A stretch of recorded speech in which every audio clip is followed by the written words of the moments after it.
जिस तरह से भारत ने स्वतंत्रता संग्राम में एक बार ये नारा बुलंद किया था, अंग्रेजों भारत छोड़ो, उसी तरह से भारत ने नारा बुलंद किया, पाकिस्तानियों भारत छोड़ो। और जब 48 घंटे की समय सीमा दी गई, जब पाकिस्तानियों को निकालने की शुरुआत की, जो अभी भी चल रही है, तब ऐसे ऐसे किस्से, ऐसे ऐसे कहानियां हमारे सामने आई जिनको सुनकर आप चौंक जाएंगे और ऐसा लगेगा कि हमने हिंदुस्तान को आखिर कैसा मुल्क बना दिया। हमने एक सराय बना दिया हिंदुस्तान को कि जो मर्जी मुंह उठा के आए और यहां पर आ जाए और यहां बस जाए। नागरिकता से किसी का कोई लेना देना नहीं, देश से वफादारी, देश की मिट्टी से प्यार, उससे कोई मतलब नहीं। बस मुंह उठाइए और भारत में आइए, भारत में बस जाइए। ये हमने किस तरह का हिंदुस्तान बनाया? क्योंकि पहलगाम के हमले के बाद जब पाकिस्तानियों को निकालने की बात आई तो ऐसी ऐसी कहानियां सामने आई, सुनकर चौंक जाएंगे आप। कश्मीर में रहने वाला एक युवक कहता है कि मैं पाकिस्तान के पासपोर्ट लेकर हिंदुस्तान में आया और 17 साल से हिंदुस्तान में रह रहा हूं। 17 साल से। वो कहता है कि मुझे कैसे निकाल सकते हैं जी? मेरे पास पाकिस्तान का पासपोर्ट है, लेकिन मेरे पास भारत का आधार कार्ड है, मेरे पास भारत का वोटर कार्ड है। मैं कश्मीर में भारत के चुनावों में वोट करता रहा हूं। सोचिए, सुनकर दिल दहल जाता है। कश्मीर में पाकिस्तान के रहने वाले नागरिक भारत के चुनावों में वोट करते रहे।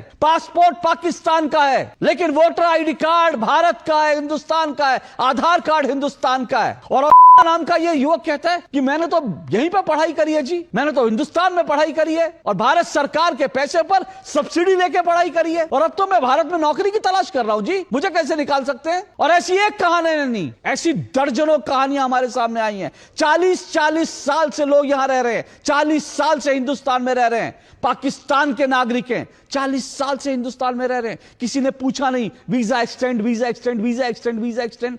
क्या तमाशा बना के रखा है आपने? और ऐसी कहानियां भी हैं, सुनकर चौंक जाएंगे आप। कश्मीर में रहने वाली एक मोहतरमा, उनके पति पाकिस्तानी हैं और पाकिस्तानी उनके पति भारत में जम्मू कश्मीर में बाकायदा जम्मू कश्मीर पुलिस में 27 साल से सेवाएं दे रहे हैं। आप सोच सकते हैं, पाकिस्तान का एक नागरिक जम्मू कश्मीर पुलिस में है, भारत सरकार से, कश्मीर की सरकार से वो वेतन उठाता है। ऐसी दर्जनों नहीं, ऐसी सैकड़ों हजारों महिलाएं हैं जो भारत में रह रही हैं, भारत की नागरिक है। उनके शौहर जो हैं वो पाकिस्तानी हैं, वो शौहर आते हैं और पाकिस्तानी महिला जो है, भारत की जो महिला है, उसने ना पाकिस्तान जाने की जहमत उठाई, ना पाकिस्तान लेने की नागरिकता लेने की जहमत उठाई। पाकिस्तानी व्यक्ति जो है वो आते हैं, उनके बच्चे पैदा हो रहे हैं हिंदुस्तान में, सारी सेवाएं, सारी सुविधाएं भारत सरकार की ले रहे हैं, लेकिन शौहर जो हैं वो पाकिस्तान में बैठे हैं। सोचिए कैसा हिंदुस्तान हमने बनाया। आज ये सब कुछ देखने के बाद मन में सवाल उठ रहा है कि जब सीए आया था, एनआरसी लाने की बात हुई थी, तब हिंदुस्तान में एक बड़ा तबका खड़ा हो गया था ये नारे लगाते हुए, कागज नहीं दिखाएंगे। क्या कागज नहीं दिखाने का नारा, जुमला,